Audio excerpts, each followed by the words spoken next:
नमस्कार दोस्तों, स्वागत है आप सभी का देश दुनिया की मुख्य ताजा बड़ी खबरों में। सबसे पहली बड़ी खबर में आपको बताएंगे कि अतीक अशरफ के गुर्गों की पैरवी के लिए समाजवादी पार्टी के नेता ने मांगे 10 लाख रुपए, केस हुआ दर्ज। उत्तर प्रदेश में नमाज पढ़ना गुनाह है तो सरकारी ऑफिसों में नहीं होने चाहिए धार्मिक निशान, असुद्दीन ओवैसी ने की मांग।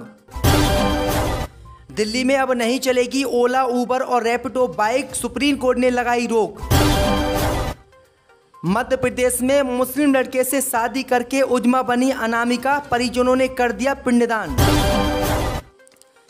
किसान नेता राकेश टिकैत ने विपक्ष पर बोला हमला, कहा विपक्ष नहीं करता है आंदोलन, ये खुद तो बर्बाद होंगे ही होंगे, हमें भी कर देंगे बर्बाद। मध्य प्रदेश के गंगा जमुना स्कूल पर चलेगा बीजेपी सरकार का बुलडोजर, हिंदू लड़कियों को हिजाब पहनाकर खींचा था फोटो, नगर पालिका ने जारी किया नोटिस। तो दोस्तों सभी खबरों को आपको एक एक कर बताने वाले हैं, वीडियो को लाइक जरूर कर दें। इसी बीच पर तो दोस्तों अगली खबर की ओर, तो अतीक अहमद की हत्या के बाद अतीक के गुर्गों की पैरवी के लिए सपा के नेता ने मांगे 10 लाख रुपए, केस हुआ दर्ज।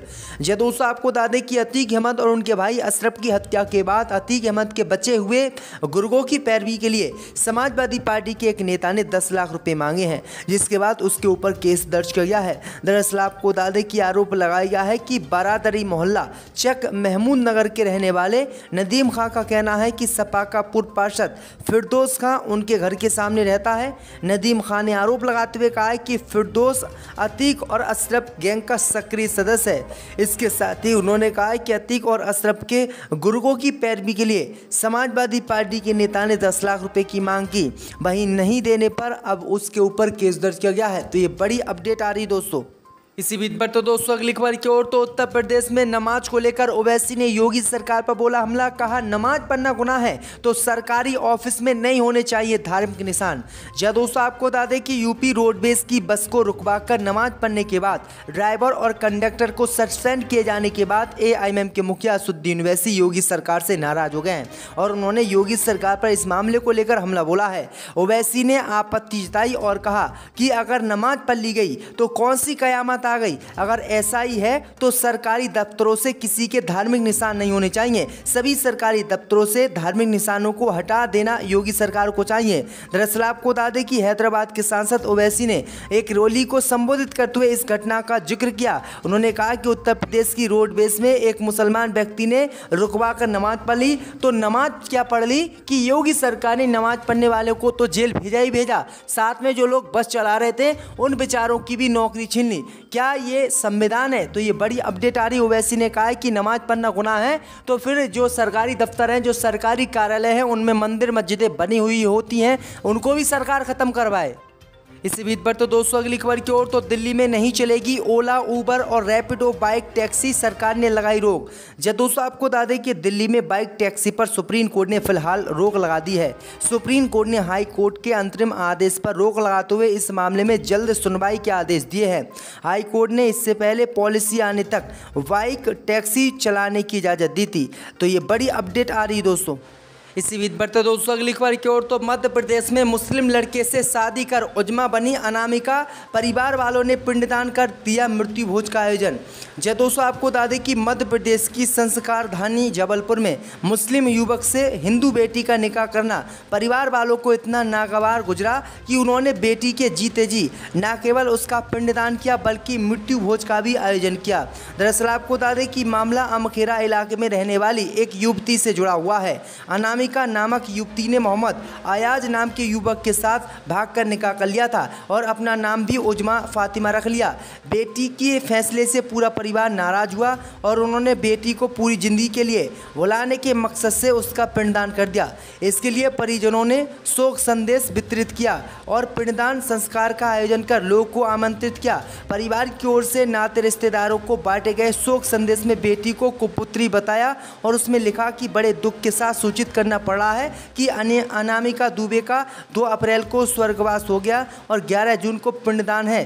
परिवार ने शोक पत्र में अपनी बेटी को नरक गामिनी लिखवाया है। तो ये बड़ी अपडेट आ रही दोस्तों कि इसने मुस्लिम लड़के से शादी की, उसके बाद इसने हिंदू धर्म भी छोड़ दिया और मुसलमान बन गई। उसके बाद परिवार वालों ने इस तरह का शोक संदेश पूरे रिश्तेदारों में भिजवाया है। इसी बीच पर तो दोस्तों अगली खबर की ओर तो किसान नेता राकेश टिकैत ने विपक्ष पर बोला हमला। कहा विपक्ष खुद तो बर्बाद होगा ही होगा, हमें भी कर देगा बर्बाद। दोस्तों आपको बता दें कि भारतीय किसान यूनियन के नेता राकेश टिकैत को किसानों की मांगों को लेकर अक्सर भारतीय जनता पार्टी और केंद्र सरकार पर हमलावर होते हुए देखा गया है, लेकिन अब टिकैत ने विपक्षी पार्टियों को भी आड़े हाथों लिया है। उन्होंने कहा है कि विपक्षी पार्टियां आंदोलन नहीं करना चाहती, खुद तो ये बर्बाद होंगी ही, हम लोगों को भी इन लोग बर्बाद कर देंगे। किसान नेता राकेश टिकैत शामली के बाबरी क्षेत्र के भाजू गांव में लगी किसान पंचायत में पहुंचे थे। इस दौरान उन्होंने केंद्र की बीजेपी सरकार पर भी बड़ा हमला बोला। उन्होंने कहा कि आगामी लोकसभा चुनाव जो कि 2024 में होना है, अगर चुनाव के दौरान बेईमानी हुई तो भारतीय जनता पार्टी का उम्मीदवार ही देश का प्रधानमंत्री बनेगा, लेकिन अगर ईमानदारी से चुनाव हुआ तो विपक्ष का पीएम बनेगा। इसी बीच पर तो दोस्तों अगली खबर की ओर तो दमोह के गंगा जमुना स्कूल पर चलेगा बुलडोजर, नगर पालिका ने जारी किया आदेश। जहाँ दोस्तों आपको बता दें कि गंगा जमुना स्कूल प्रबंधन की परेशानियां कम होने का नाम नहीं ले रही हैं। हिंदू छात्राओं को हिजाब पहनाने से लेकर शुरू हुआ विवाद धर्मांतरण और टेरर फंडिंग तक पहुंच गया है। इसके बाद प्रदेश की बीजेपी सरकार ने जिला प्रशासन के हाथों से ये मामला लेकर मुख्य सचिव और डीजीपी को जांच के लिए सौंप दिया है। साथ ही गंगा जमुना स्कूल के संचालकों की तमाम वैध और अवैध परिसंपत्तियों की जांच की जा रही है। इसी कड़ी में नगर पालिका प्रशासन ने गंगा जमुना स्कूल के प्रबंधन संचालक नोटिस जारी कर 3 दिन के भीतर जवाब पेश करने के निर्देश दिए हैं। इस बीच खबर सामने निकल कर आई दोस्तों कि गंगा जमुना जो स्कूल है उस पर अब मध्य प्रदेश की बीजेपी सरकार का बुलडोजर चलेगा, क्योंकि जो है नगर पालिका ने इसका नोटिस भी जारी कर दिया है। तो ये बड़ी अपडेट आ रही दोस्तों। पिछले दिनों जो है आंदोलन हुआ था, पार्टी का ही तो आदमी हूँ, बहरहाल मैं मांग कर रहा हूँ मैं कि भाई मैं भी एज ए MP भी समझ लीजिएगा, एज ए मुसलमान भी समझ लीजिएगा, तो मैं उनके लिए बहरहाल खुद मांग कर रहा हूँ। अगर गवर्नमेंट बहरहाल छोड़ दे तो मैं समझता हूँ कि इससे यूनिवर्सिटी जो उन्होंने बढ़ाई है उसकी देखभाल ठीक कर सकेंगे। आजम खान साहब के जो लोग हैं पार्टी के जो उनके ज़्यादा जुड़े हुए हैं वो कह रहे हैं कि रामपुर में आजम खान साहब ने चाकू को छीनकर कलम दी, लेकिन अब सरकार को ये कलम पसंद नहीं आ रही और इसीलिए कार्रवाई बदले की भावना से की जा रही है आजम खान पर। नहीं, मैं तो ये समझता हूँ ये बात तो खैर सही है करीब करीब, चूँकि भाई मुसलमान यहाँ पर कम से कम 40 करोड़ है इस वक्त मेरी निगाह में। ये चाहे कम बताते हों वो दूसरी बात है, लेकिन मेरी नज़र में जहाँ तक मेरी मालूमात का ताल्लुक़ है, to the best of my knowledge, ये 40 करोड़ मुसलमान इस देश में है। इनको ये पसंद नहीं आ रहा मुसलमान, इतना मुसलमान देश में होने के बाद में ये समझते हैं कि नहीं मुसलमान यहाँ क्या करेगा। तो भाई मुसलमान भी हिंदुस्तान में रहता है, हिंदुस्तान का वो भी मालिक है उसमें। हमने इस देश में हमारे आदमियों ने, यानी मोगलों ने, तुर्कों ने, इन्होंने सब ने ये लगभग 800 साल हुक्मरानी की इस मुल्क में, लेकिन कोई बलवा फसाद नहीं हुआ, कोई नाइंसाफ़ी नहीं की गई। इंसाफ किया उन्होंने, वहाँ जहांगीर का उनका इंसाफ मशहूर है सब। कांग्रेस पार्टी ने आजम खान साहब को लेकर एक बयान दिया था अभी हाल ही में। उन्होंने कहा था कि अगर आजम खान की पत्नी तंजीम फातिमा जी कांग्रेस पार्टी को ज्वाइन कर लें तो 1 महीने के अंदर अंदर हम जो है आजम खान साहब को जेल से बाहर निकाल देंगे। ये अमरोहा के संजय सिंह हैं, कांग्रेस पार्टी के नेता।